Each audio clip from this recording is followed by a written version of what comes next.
मुसलमानों जरा गौर से सुनना और दिल पर हाथ रखकर सच बताना। पिछले 60 सालों में इस कौम को तुमने कितने आईएएस, आईपीएस, कितने लॉयर, कितने जजेस दिए, कितने साइंटिस्ट दिए, कितने police officer, DM, SP, SHO दिए।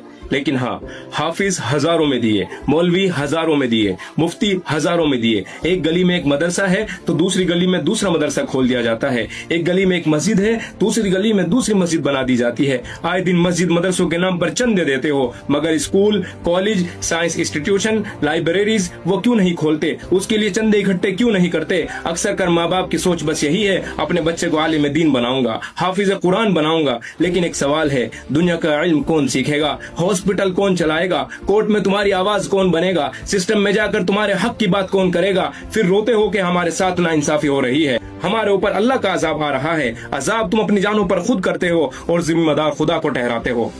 नाइंसाफी के खिलाफ लड़ने के लिए भी एजुकेशन चाहिए, डॉक्टर बनने के लिए भी एजुकेशन चाहिए, डीएम बनने के लिए भी एजुकेशन चाहिए। लो समझना पड़ता है, सिस्टम समझना पड़ता है। इस्लाम ने कम मना किया साइंटिस्ट बनने से, इस्लाम ने कम मना किया कॉन्स्टिट्यूशन पढ़ने से, इस्लाम ने कम मना किया तुम्हें डॉक्टर बनने से, इस्लाम ने कम मना किया तुम्हें इंग्लिश सीखने से, इस्लाम ने कम मना किया तुम्हें दुनिया समझने से।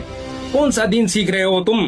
कुरान अरबिक में है और तुम बस अरबिक में रट्टे मारे जा रहे हो। न कुरान का पैगाम समझते हो, न उसे अपनी जिंदगी में उतारते हो। झूठ तुम बोलते हो, हक दूसरों को तुम दबाते हो, हराम कमाई तुम खाते हो, धोखा देकर अपनी जेबें भरते हो और फिर भी खुद को दीनदार कहते हो। तरस खाओ अपनी जानों पर, आंखें खोलो और देखो तुम कहाँ खड़े हो। जब कोई स्कूल, कॉलेज, पढ़ाने की बात करता है तो जवाब मिलता है, हमें कौन सा नौकरी करानी है, हमें कौन सा नौकरी करनी है। कितने लोग पढ़े लिखे धक्के खा रहे हैं। मैं आपसे कहना चाहता हूँ, एजुकेशन सिर्फ नौकरी पाने के लिए नहीं होती। एजुकेशन तुम्हें कैपेबल बनाती है, तुम्हें सही गलत समझाती है, तुम्हें जुल्म के खिलाफ खड़े होने की हिम्मत देती है। क्या वजह है कि तुम्हारी दुआओं में असर नहीं रहा?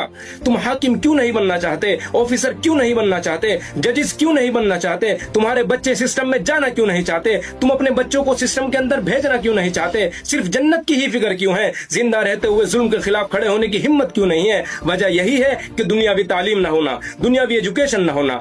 इस देश का कानून पढ़ो जो तुम्हें तुम्हारे हक बताएगा कि तुम्हारे अधिकार क्या हैं। जब तुम्हारे खिलाफ कोई जुल्म करे, ये कानून क्या सिखाता है कि उसके खिलाफ कैसे कार्रवाई करनी है, अपना हक कैसे मिलेगा, ये तुम्हें देश का कानून बताएगा।